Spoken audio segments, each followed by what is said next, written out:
حضرت امام حسن سے آ کے وظیفہ پوچھا، اس شخص نے کہا حضور اولاد کوئی نہیں تو وظیفہ بتائیں، تو آپ نے فرمایا استغفار پڑھا کر، کیا کر؟ اس نے کہا ٹھیک ہے۔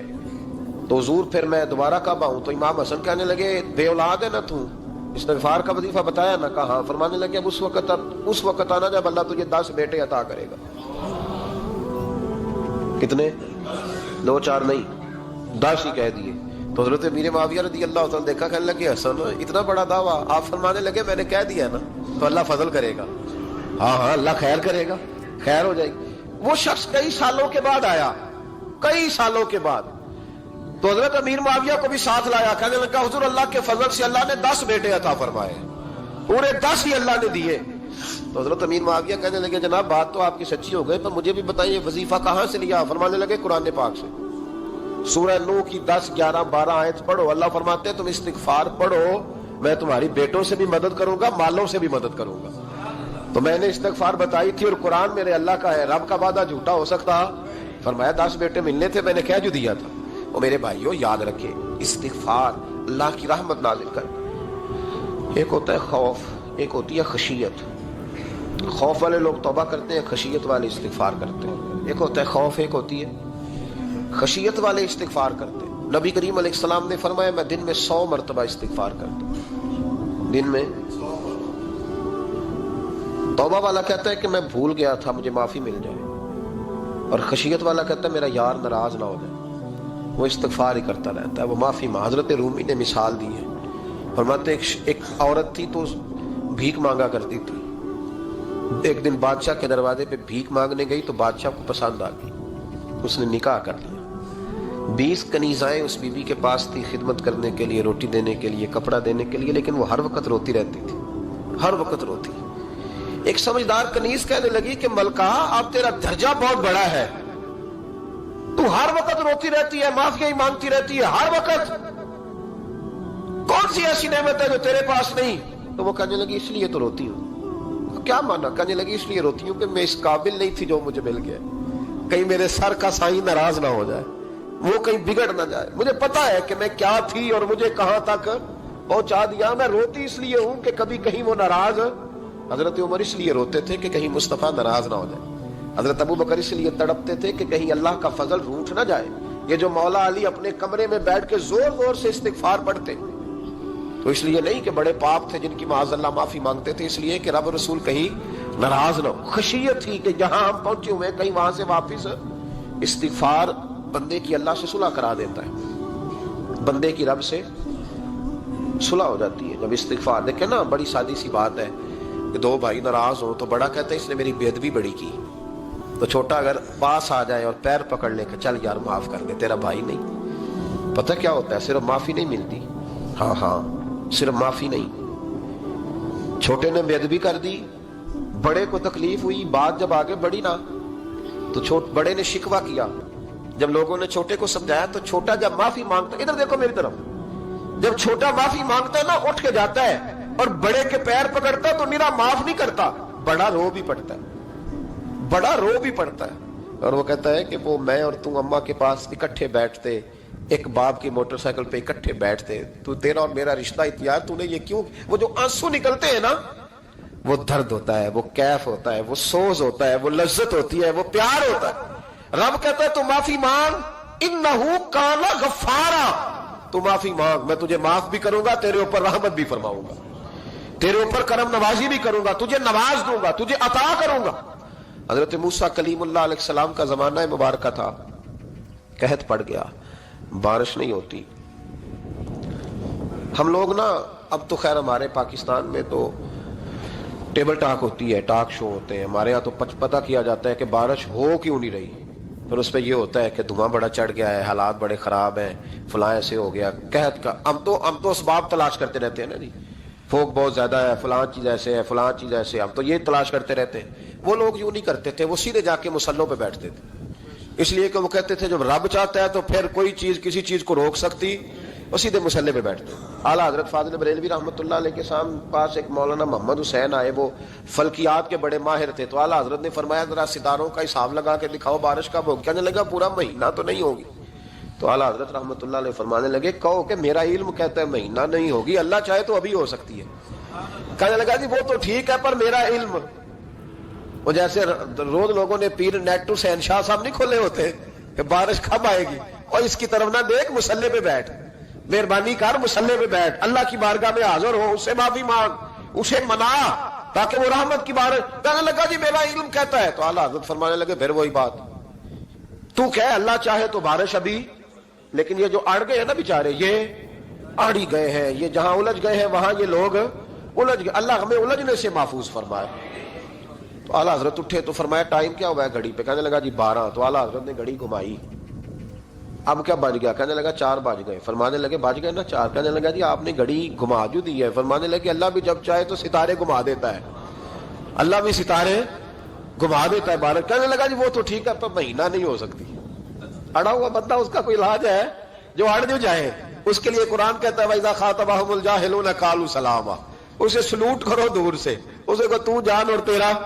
کہنے لگا جی ہو نہیں سکتی پورا مہینہ۔ فرمانے لگے یار تو جا اپنا کام کر۔ وہ شخص کہتا ہے میں نے دروازہ کھولا اعلیٰ حضرت کا، کمرے سے باہر نکلا تو تیز بارش ہو رہی تھی۔ واپس آیا تو میں نے کہا احمد رضا یہ عقیدہ کہاں سے لیا ہے؟ فرمایا دروازہ مصطفیٰ سے لیا ہے صلی اللہ علیہ وسلم۔ تو یاد رکھیں کہ اللہ کو منانا چاہیے، استغفار کرنا چاہیے، اس کی برکات۔ حضرت موسیٰ ساری قوم کو لے کے نکل گئے۔ آؤ بھائی میدان میں اللہ کی بارگاہ میں استغفار کریں اور بارش کا سوال کریں، بارش مانگے۔ جب باہر نکلے دیر تک دعائیں ہوتی رہیں تو حضرت موسیٰ علیہ السلام کو رب کریم نے وحی فرمائی کہ موسیٰ آپ کی قوم میں نے ایک شخص ہے جس کو 40 سال ہو گئے نافرمانی کرتے، اس نے رب سے صلح نہیں کی۔ کتنے لوگ ہیں؟ ایک، اور 40 سال سے وہ نافرمان ہے، اس کو مجمع سے نکال تو بارش ہو جائے۔ اگر ایک گناہگار کی وجہ سے بارش رک جاتی ہے، اور جہاں دروازے کھلے ہوئے ہوں، جہاں تنہائیاں خوفناک ہوں، اور جہاں تباہی اتری ہوئی ہو، اور جہاں لوگ کروڑوں روپیہ مال ہڑپ کر گئے ہوں، اور جہاں علماء کو ہاتھ کڑیاں لگا کے ٹھنڈی زمینوں پہ لٹا دیا جائے، اور قوم کہہ رہی ہو اچھا ہوا اچھا ہوا، اور لوگ پھبتیاں اڑا رہے ہوں، مذاق کر رہے ہوں، تو پھر اس قوم پہ کس طرح کر کے فضل الہی۔ اور یہ مولوی کا معاملہ نہیں، یہ تو ممبر رسول کا معاملہ ہے۔ میرے مصطفیٰ نے یہ نہیں کہا پیر میرا وارث ہے، حضور نے فرمایا عالم میرے دین کے وارث ہے۔ ہاں حضور نے فرمایا جس نے عالم کے چہرے کا دیدار کیا سمجھے میں نے اپنے نبی کی زیارت کی ہے۔ لیکن یہاں تو خیر یہ عنوان نہیں، ورنہ میں اس پر جاتا ہے۔ تو کہا ایک بندہ ہے 40 سال سے اللہ کی نافرمانی کر رہا ہے، وہ اگر نکل جائے تو بارش ہو جائے گی۔ حضرت موسیٰ نے اعلان کر دیا بھی ایک شخص ہے، وہ اگر نکل جائے تو بارش ہو جائے گی۔ پتہ تو ہوتا ہے نا سب، مجھے بھی پتہ ہے کہ میں اندر سے کیسا ہوں، اور آپ کو بھی خبر تو ہوتی ہے نا جی۔ جب بات ہو رہی ہوتی ہے تو پھر پتہ تو چلتا ہے نا کہ بات کہاں جا کے سیٹ ہو رہی ہے، پتہ چلتا ہے نا۔ اسے بھی چل گیا پتہ، اب اندر ہی اندر رونے لگا۔ اور دیکھو امام رازی اور امام غزالی دونوں نے لکھا ہے کہ اس درد سے رویا، اس درد سے کہ ادھر والے کو بھی پتہ نہ چل جائے، مجمع کے اندر کھڑا ہے اور ادھر والے کو بھی استغفار، دیکھو ادھر والے کو پتہ نہ چل جائے اور ادھر والے کو بھی کہیں ہجوم میں غم میں بھی توہین ضبط غم نہ ہوئی، ہم اس احتیاط سے روئے کہ آنکھ نم نہ ہوئی۔ ہجوم میں غم میں بھی توہین ضبط غم نہ ہوئی، ہم اس احتیاط سے روئے کہ آنکھ نم نہ ہوئی، روئے بھی پر کسی کو آنسو نہیں دیکھنے دیے۔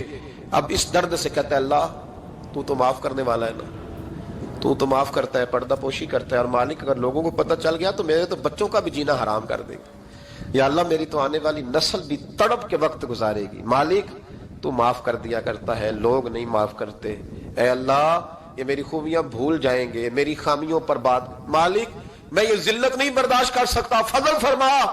حضرت موسیٰ نے دوبارہ اعلان کیا نکلتے ہو کہ نہیں نکلتے؟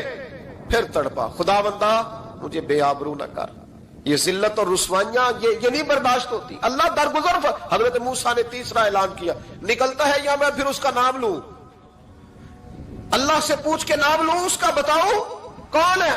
اب تو تڑپ گیا، کہنے لگا مالک میں تیری بارگاہ میں استغفار کرتا ہوں، آئندہ نہیں کرتا، آئندہ نہیں کرتا۔ یہ لفظ ادا کیے، بندہ کوئی بھی نہیں نکلا، رب کریم نے بارش عطا کر دی، تیز بارش جب برسی نا، تیز بارش، لوگ تو نہیں دیکھ کے دوڑ گئے۔ تو حضرت موسیٰ کہنے لگے یا اللہ مجھے بھی تو بتا، تو نے کہا تھا کہ جب تک بندہ نہیں نکلتا بارش نہیں ہوگی، تو نکلا کوئی بھی نہیں، بارش ہو گئی، ماجرا کیا ہے؟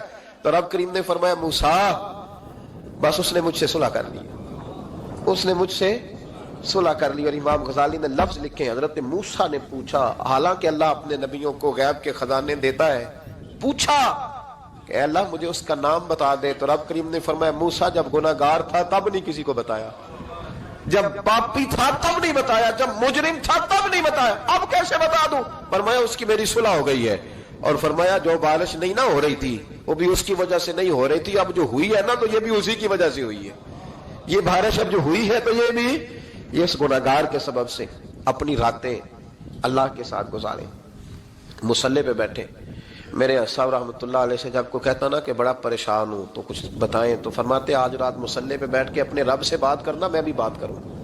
بندوں کو دکھ بتانے سے عزت میں کمی آتی ہے، اور اگر اللہ کو بندہ اپنے دکھ بتائے تو اللہ عزتیں بڑھا دیتا ہے۔ ترمذی شریف کی حدیث ہے، نبی پاک علیہ السلام نے فرمایا اگر تو دنیا داروں کو دکھ بتائے گا تو اللہ تجھے غنی نہیں کرے گا، اور اگر تو اپنے رب کو بتائے گا تو اللہ بڑی جلدی تجھے دنیا سے بے نیاز کر دے گا، تجھے لوگوں کی ضرورت نہیں رہے گی۔ استغفار کریں، کثرت سے کریں، ذوق سے کریں، مصلی آباد رکھیں، ہر شے دیکھو نا، جس طرح کھانے کی میز آباد رہتی ہے، بستر آباد رہتا ہے، ہمارے دیگر معاملات، اگر مصلی نہ آباد رہے تو روح بے چین رہتی ہے، طبیعت بے قرار رہتی ہے۔ انسان میں نے دیکھا ہے بڑے بڑے سمجھدار لوگ پاگلوں جیسی زندگی گزار رہے ہیں، بولتے جا رہے ہیں، بولتے جا رہے ہیں، بولتے جا رہے ہیں، ایسے کسی کو کوئی خبر کہ 6 فون اٹھائے ہوئے ہیں، ایسے جیسے ڈسٹرب ہو گئے مینٹلی طور پر۔ وجہ کیا ہے کہ ان سے جان نہیں چھڑاتے۔ کبھی سارے موبائل بند کر کے نا، سارے بچے ہر چیز سائڈ پہ کر کے مصلی پہ بھی آنا چاہیے، اور مالک تو بڑا ہی کریم ہے، اللہ تو بڑے کنز المال کی حدیث سنا کے بعد سمیٹتا ہوں۔ نبی پاک صلی اللہ تعالی وسلم فرماتے ایک شخص تھا بنی اسرائیل میں، بڑا مالدار تھا، تو پھر اس پہ غربت آ گئی۔ جب غربت آئی تو رو پڑا، کہنے لگا اے اللہ میں غریب ہو گیا ہوں، میری مدد فرما، میں نے بڑی نافرمانی کی ہے تیری۔ مالدار جب تھا تو بڑی موج کر، یا اللہ میں نے بڑی اب نہیں کروں گا، مجھے اس غربت سے نکال۔ تو اللہ نے فرشتوں سے کہا کہ دے دو جو مانگتا ہے۔ فرشتے کہنے لگے یا اللہ یہ توبہ کر کے نہیں آیا، ڈر کے نہیں آیا، یہ تو الجھ گیا تب آیا ہے، یہ تجھ سے ڈر کے ہوتا ہے نا ایسے کہ لوگ اللہ سے نہیں ڈرتے جتنا غربتوں سے معاذ اللہ ڈرتے، یا اللہ یہ تو وہ الجھ گیا تب آیا۔ تو اللہ نے فرمایا پتہ مجھے بھی ہے، لیکن آ تو گیا ہے نا، چلو دے دو۔ تو کہا یا اللہ اگر دے دیا تو دوبارہ نہیں آئے گا، فرمایا اس کا بھی مجھے پتا ہے، تم دے دو۔ اسے دے دیا، جب دولت مل گئی نا تو کہنے لگا اوہو وہ تو میں نے اس طریقہ سے ہی استعمال کیا اس لیے کامیاب ہو گیا۔ پھر کچھ وقت گزرا تو پھر الجھ گیا، پھر قرضے چڑھ گئے، پھر سارے علاج کر، کہنے لگا یا اللہ اب نہیں کرتا، اب معاف کر دے۔ 70 دفعہ توبہ کی اور 70 دفعہ توڑی۔ حبیب کریم فرماتے ایک دن بستر پہ تھا، آسانی تھی، 70 دفعہ فرشتوں نے کہا یا اللہ یہ جھوٹا ہے، جھوٹ بولتا ہے، یہ تو غربت ہے، یہ تو تیری بارگاہ میں آیا ورنہ کبھی نہ آتا، بیمار ہوا ہے تو آیا، اس کا تو بچہ بیمار ہوا ہے تو آیا ورنہ کبھی نہ آتا۔ 70 دفعہ توبہ توڑی۔ ایک دن رات کو بستر پہ لیٹا تھا، دولتیں بھی تھی، آسانیاں بھی تھی، دل میں خیال آیا میں کتنا جھوٹا ہوں، جب الجھ جاتا ہوں تو اس کے دروازے پہ جاتا ہوں اور وہ کتنا قریب ہے، مجھے خالی نہیں لوٹاتا۔ تڑپ اٹھا، آنسو نکل گئے، اٹھ کے مصلی پہ کھڑا ہوا تو رب کریم نے فرشتوں سے فرمایا کھول کے دیکھو دروازے، آج یہ غربت کی وجہ سے نہیں آیا، آج میرا بن کے آیا ہے۔ تو یا اللہ پہلے تو دولت دیتا تھا، آج کیا دے گا؟ تو محبوب فرماتے اللہ فرماتے اب میں اسے بغیر حساب کتاب جنت عطا کروں گا۔ استغفار کریں، اس کے حضور حاضری دیں۔ جس طرح سارا کچھ چھوڑ چھاڑ کے لوگ کہتے ہیں کہ 1 مہینہ میں نے کسی سیاحتی مقام پہ رہنا ہے، میں نے اب کسی ٹھنڈے علاقے میں چلے جانا ہے، برف باری دیکھنی ہے، سیر کرنی ہے، 10 دن کی چھٹیاں وہاں گزارنی ہے، چلو 7 چھٹیاں وہاں گزار لو، 3 دن اپنے اللہ کے ساتھ گزارو، روزے رکھو، دن کو رات کو قرآن شریف پڑھو، تلاوت، کچھ وقت دو اللہ کے ساتھ حضور پر درود و سلام بھیجنے کے لیے، نبی پاک کی نعت کے لیے، اذکار کے لیے، بزرگوں کے لیے، پھر دیکھنا اللہ روح کو کتنا سکون دیتا ہے۔ آخر دعوانا الحمدللہ رب العالمین۔